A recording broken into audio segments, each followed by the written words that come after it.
What's up? This is Positively Atheist. This is Eddie. Got 5 things your pastor does not want to tell you. 5 secrets that your pastor does not want to tell you. How do I know this? Because I was a pastor. I was a minister for over 8 years, in and out of different youth ministries, campus minister for Youth for Christ, interned for a couple of years, and also heavily involved in ministry, middle school and high school, before I became an atheist. And there are 5 things that most pastors don't want to tell you. The first thing is, pastors do not want to tell you how much money they actually make from their ministries or what they actually earn. Because sometimes it's not just about the money. It's about the power, the influence. It's about the preference. And being a minister, being a pastor comes with certain levels of respect, certain levels of monetary gain that come with or without actually getting paid by the church. Pastors get free housing, free cars. They get free money sent to them or transferred to them, gifted to them in wills, all kinds of stuff. Pastors don't want you to know how much money they make, because oftentimes the poorest people in our societies are faithful, loyal churchgoers and tithers and givers. So they don't really want you to know. Even the pastors who are out and about with their money, like Joe Osteen, these kinds of people, T. Jakes, they don't really want you to know how much money they make or how much they make from it, what other perks they have, the power and influence that comes with this. The second thing that pastors don't want you to know, what pastors will not tell you, is that they are struggling to maintain and find quality employment anywhere else. Most pastors that you meet are simply lazy people. They don't have any applicable job skills for anything, and they don't know how to actually produce anything real in the world. So religion is awesome because you can sell a product that can't actually be tested or demonstrated to be true. So it works really nicely for people who don't have any actual skill sets or can't actually function in the real world and not bring anything out, building any real value in the world. So bringing a religious teaching or indoctrination is nice, because now you can get paid now for a service or product that cannot actually be shown to work until you die. And guess what? After you're dead, it's a little late to get your money back. So it's a very convenient approach to making money. Which brings me to the third thing that pastors do not want to tell you, that pastors and ministers keep as a secret, a deep secret. This is the dark one. The fact that prayer doesn't work. See, many people come to pastors with their problems. They come to the church, they ask the pastor to come to their house, to their bedside, to all these things. And they ask these pastors to do these things to basically intercede on their behalf. It's not that the people think that pastors have some kind of magic connection to God, although sometimes it is the case. In fact, what it actually is people feel like that for some reason that the pastor's commitment and loyalty to God and his wisdom and his experience with praying for people, interceding on people, that this experience, that somehow the pastor has some kind of extra bit of leverage that he can use to get his prayers answered. However, what pastors know, and this is the deep dark secret, is that it doesn't work. That prayer doesn't work any better than random chance or the standard whatever else is going on, whatever the particular thing is. For instance, let's say you have somebody in the hospital and they're in heart surgery. Pastors know firsthand that praying, interceding on the behalf of this person is not going to make a difference. In fact, there was actually several studies done on this very topic where they basically took a sample size of a few thousand people, and they basically took some patients who were being prayed for, and other patients who nobody was saying that they're praying for. There was nobody, quote, quote, praying for, the more secular type families. And they studied the outcomes of these people, and there was no significant difference in the two people groups. In fact, in some of the studies, they actually showed that there was a worse outcome on average for those who were getting prayed for than the people who weren't. And the statisticians only basically came to the conclusion that maybe this has something that it's not a real conclusion, but maybe it has something to do with the fact that there was kind of pressure to get better. Who knows? But pastors know how horrible prayer is and how ineffective it is. But they keep pushing it to you because it's the promise that they're selling. They're selling you the dream. And for a lot of pastors, this is a reason a lot of pastors actually come out of their faith, because they see the ineffectiveness of prayer. They see how bad it is and how useless it really is. Which brings me to the fourth thing about pastors, the fourth thing that many pastors will not tell you. And this is the fact that they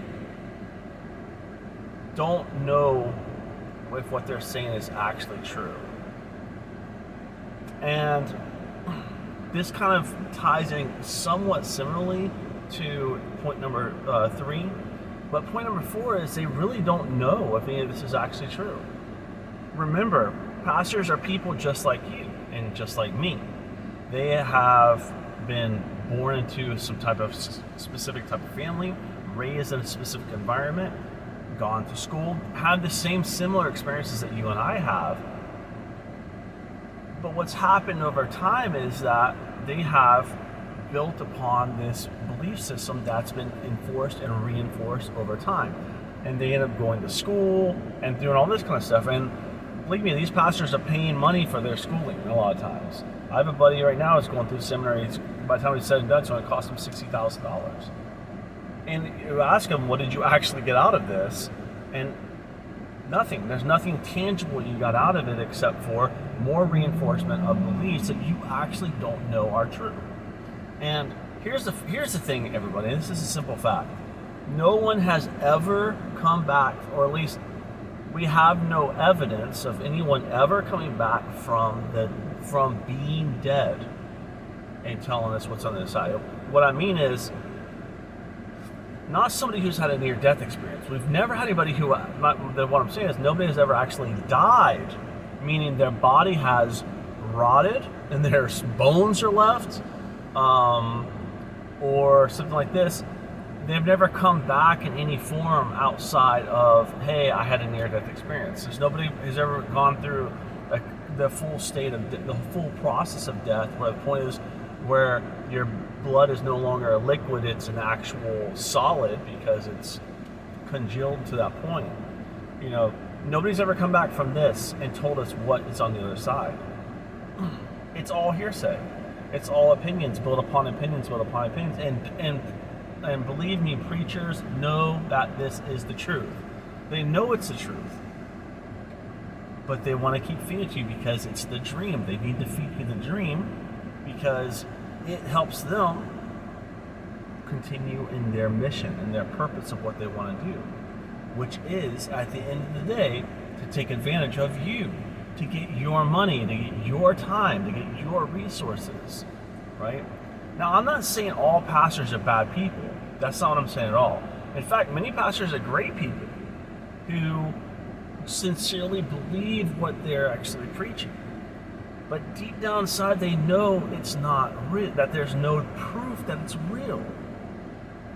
Deep down inside, they know that there's no evidence for any of this, but they want to pretend like there is when they talk to you.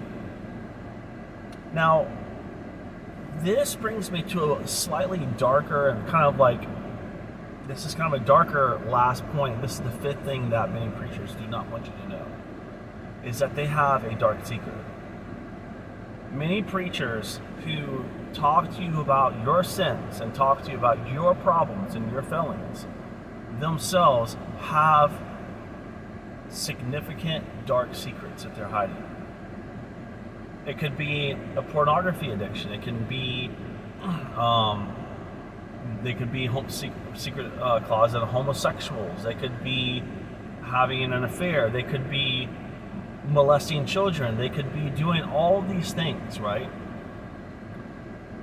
In secret, and all that in secret, so that you'll never know. And it could be, and maybe it's not super dark things. Maybe just something simple, like maybe they lied to somebody, or they misled somebody, or maybe they're just not happy in their marriage. Maybe their sex life sucks, right? And they're married to I don't know if that's a good word to use, but they're married to a very prudish person. Maybe they don't. Maybe they wait till marriage to have sex, and they found out there's zero sexual chemistry between them and their spouse, and the marriage is just their cross to bear. But either way, they're miserable inside. So this is a deep, deep, dark secret. And remember, misery loves company. So these people, whether it's a dark secret, like something to do with bad, or just something that they're sad about, ashamed of, and they just want company in their misery, most preachers are using their quote unquote position of authority in their ministry to cover up these dark secrets. And believe me, I've met dozens upon dozens of pastors in my time. And when you get to know a pastor on a personal level, you get to see their inner workings in their life, and you can see these little things. And sometimes it's hidden really well. But what we do know is that there is a correlation between the activities that a pastor is doing on the side versus the success they have in their ministries. Oftentimes, the most successful pastors and preachers are the ones who are hiding the deepest, darkest, biggest secrets. I think there was a guy, what was his name? I'm trying to remember what his name was. I literally just had to pause the video so I could do a search. It's Ted Haggard. Ted Haggard was a preacher of one of the largest churches in North America. And he was actually featured on Richard Dawkins, one of his documentaries he did on evangelical Christianity. And he had this whole thing with them where it was just like this horrible interaction where Ted Haggard kicked him out of the church, and it was just all this. And I remember looking at it like, man, there's something wrong with that guy. It seems like just like something's off about him. Turned out he was actually having sex. Now get this, I'm not making it up. He was having sex with his male cocaine dealer. So the guy he was buying cocaine from in secret, he was also having gay sex. Now remember, this guy was sitting on an advisory council to George W. Bush as an evangelical minister. One of the highest level ministers, evangelical ministers in America, sitting on this, talking about family values, speaking out against homosexuality, and meanwhile, the whole time he's getting his kicks and jollies from his male cocaine dealer on the side. And all this got uncovered. And the reason I bring this up is to say that a lot of these ministers have things to hide. They don't want you to know that. They don't want you to see that. And this is part of the problem of being a minister. Part of the problem of being a minister is that, and this happens as a gradual experience, but what happens is people begin to view you almost like a father figure, almost like somebody who has all the answers. And you may not have any answers at all. You may not know any answers, but you have to pretend like you do, and this builds over time. And it builds over time where you are seen as this sheep, the shepherd, as you seen as like a father figure to these people. And they begin to look up to you, and you have this mounting, building pressure. You need to have more answers and more answers, but the whole time you feel less and less confident. And these are top 5 things that your pastor or your preacher does not want you to know. And I know this, as a matter of fact. I'm a member of a secret group called, it's a secret, I should say secret, it is a secret group, but it's a closed community. It's called the Clergy Project. And the Clergy Project is made up of current and former ministers who have either walked away from their faith or are questioning their faith. And I'm telling you right now, your pastors, your preachers have things they're hiding from you. And they want to act like they don't. They want to act like everything's all together, but they are like an iceberg. A lot, you see a little bit on top, and then there's a whole lot more underneath. And these are just the top 5 things that most preachers are hiding from you. And I hope you found it helpful. My name is Eddie with Positively Atheist. If you have any questions, comments, throw them in the comment section below. I'd be happy to get to them the best I can. Thanks so much for tuning in. Please like and subscribe.